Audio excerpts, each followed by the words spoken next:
Tiga. Halo guys, kami mahasiswa program studi PGSD Universitas Flores Ende. Sekarang kami akan membuat video pembelajaran yang berkaitan dengan listrik. Sebelum memasuki materi, terlebih dahulu kami memperkenalkan diri kami masing-masing. Nama saya Roser Katarina Puka. Nama saya Maria Delieta Sandraniru. Nama saya Valentina Antonia Dai. Nama saya Franciscus Leonardus Boloya. Selamat menonton. Baik, di sini saya akan menjelaskan tentang pengertian listrik. Listrik adalah rangkaian fenomena fisika yang berhubungan dengan kehadiran dan aliran muatan listrik dari potensial tinggi atau kutub positif ke potensial rendah atau kutub negatif dalam suatu rangkaian listrik. Rangkaian listrik adalah susunan alat-alat listrik yang dihubungkan dengan sumber listrik menjadi satu kesatuan sehingga menghasilkan arus listrik. Yang kedua, komponen listrik. Komponen listrik adalah alat-alat yang menyebabkan terbentuknya dan teralirnya listrik. Komponen listrik dapat kita temukan setiap hari, yakni benda-benda aliran listrik. Yang pertama, saklar berfungsi untuk memutus dan menyambungkan arus listrik. Yang kedua, steker berfungsi menjadi media koneksi antara sumber listrik dengan perangkat listrik. Yang ketiga, stop kontak berfungsi bersama steker menjadi penghubung sumber listrik dengan perangkat listrik. Yang keempat, kabel sebagai konduktor yang menghasilkan arus listrik dengan baik seperti tembaga, perak, aluminium, seng, dan besi. Sedangkan pengantar arus listrik yang buruk atau tidak baik disebut isolator seperti bahan bukan logam, yakni plastik, kayu, udara, kertas, dan air. Di sini saya akan menjelaskan tentang sumber energi listrik. 1. Baterai sebagai sumber arus listrik. Baterai terdiri atas wadah seng yang berisi campuran sel minyak, arang, batu kiwi, serta wadah seng menjadi kutub negatif dan bata karbon menjadi kutub positif. Perbedaan tegangan kutub positif dan kutub negatif sebanyak 1,5 volt. 2. Dinamo terdapat pada dinamo sepeda terdiri dari kumparan magnet berputar, kumparan akan turun berputar dan menghasilkan energi. Jadi, dinamo mengubah energi gerak menjadi energi listrik. 3. Akumulator atau agi terdiri atas lempengan logam timbal dan timbal peroksida yang dicelupkan ke dalam larutan asam sulfat. Agi juga memiliki dua kutub, ya kutub positif dan kutub negatif.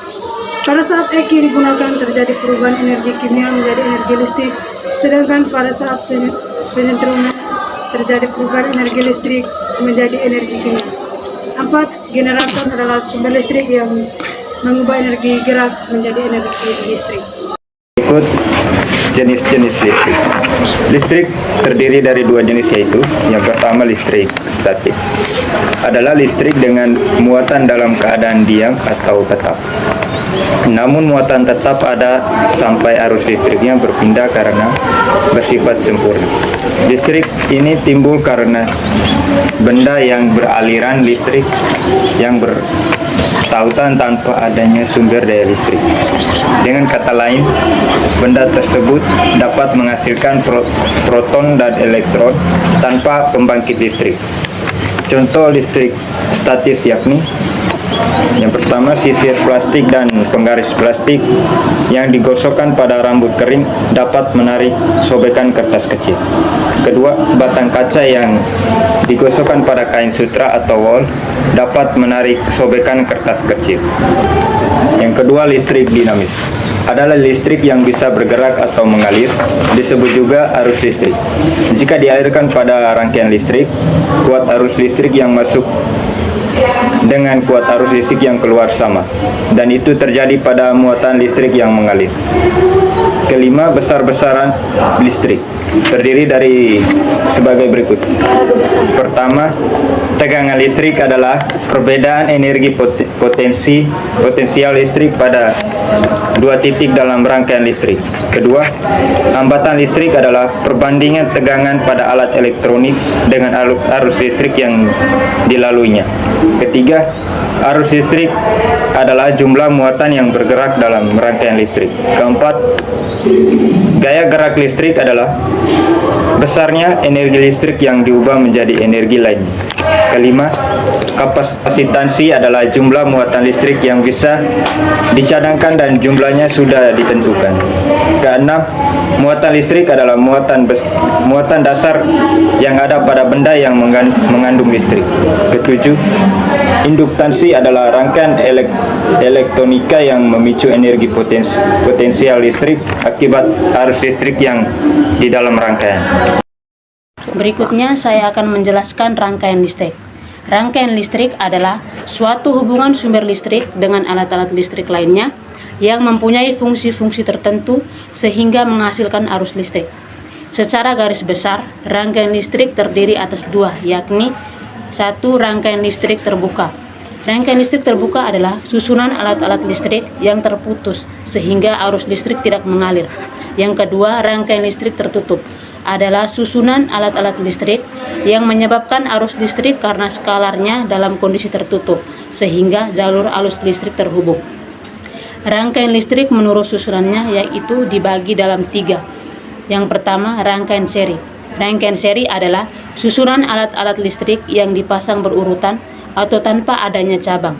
Kelebihan dari rangkaian seri adalah yang pertama, susunan sederhana, berurutan dan teratur.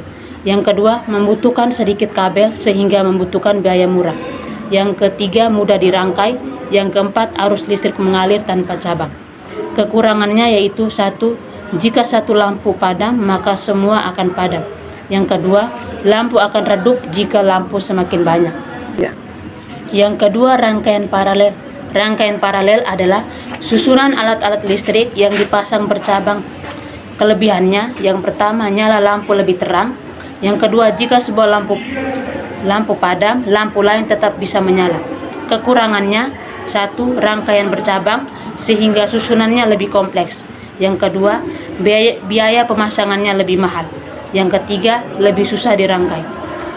Yang berikutnya, rangkaian campuran adalah susunan alat-alat listrik yang dipasang secara seri dan paralel. Yang berikut saya akan menjelaskan manfaat listrik. Dalam kehidupan sehari-hari, listrik dapat kita manfaatkan sebagai berikut. Satu, sebagai sumber penerangan seperti lampu. Yang kedua, sebagai penghasil panas seperti kompor listrik, setrika listrik, serta rice cooker.